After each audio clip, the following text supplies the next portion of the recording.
Mitsubishi Lancer относительно свежего года выпуска. Электрорейка. Грохот такой, что на машине ездить просто невозможно. А причина, как обычно, прозаическая. Вот кривые ручки поставили вот такой хомутик. И втулка стерлась. Ну, пожалуйста, грохот.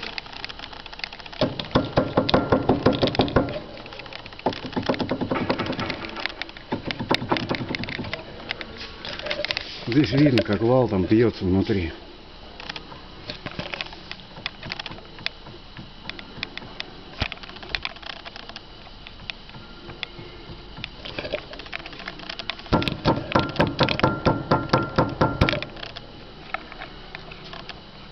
Человек попал на ремонт.